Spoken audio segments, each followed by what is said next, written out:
શું તમને ક્યારે એવું લાગ્યું છે કે જ્યારે જીવનમાં બધું તૂટતું જાય છે ત્યારે ભગવાન શાંત કેમ રહે છે?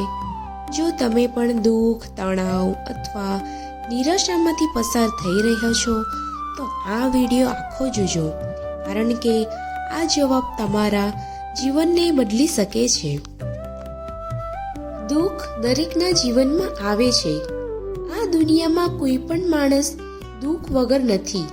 કોઈને પૈસાની ચિંતા, કોઈને સંબંધોની, તો કોઈને આરોગ્યની.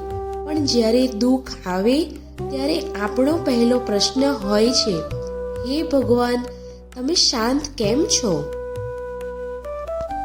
ભગવદ્ ગીતામાં શ્રી કૃષ્ણ કહે છે, જે બદલાય છે એ ક્યારેય સ્થાયી નથી. દુઃખ પણ બદલાય છે અને સુખ પણ બદલાય છે.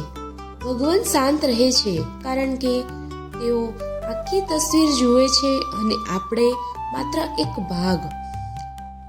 અર્જુન પણ યુદ્ધના મેદાનમાં તૂટી ગયો હતો, પણ કૃષ્ણ શાંત રહ્યા, કારણ કે એ શાંતિમાંથી સૌથી મોટું જ્ઞાન જન્મ્યું હતું.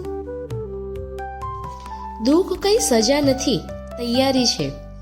ભગવાન દુઃખ આપે છે એ માટે નહીં કે તમને તોડી નાખે, પણ તમને મજબૂત બનાવવા માટે આપે છે.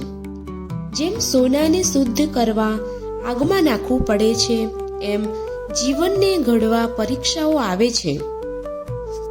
ભગવાન ક્યારેય ખાલી હાથ નથી પરત મોકલતા. એ સમય લે છે પણ આપે છે જરૂર.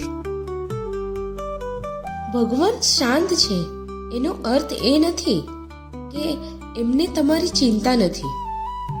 એનો અર્થ છે કે તમારું દુઃખ તમને કંઈક શીખવવા માટે આવ્યું છે. આ નવી શીખમાંથી તમે જીવનનો એક નવી સફર પણ ચાલુ કરી શકો છો. માટે જ કહે છે, જે થાય છે તે સારા માટે થાય છે. જો આ વાત તમારા દિલ સુધી પહોંચી હોય તો કોમેન્ટમાં રાધે કૃષ્ણ જરૂર લખજો, અને આવી જ ભક્તિ અને જીવન બદલતી વાતો માટે ચેનલને સબસ્ક્રાઇબ કરજો. ભગવાન તમને સુખ અને શાંતિ આપે.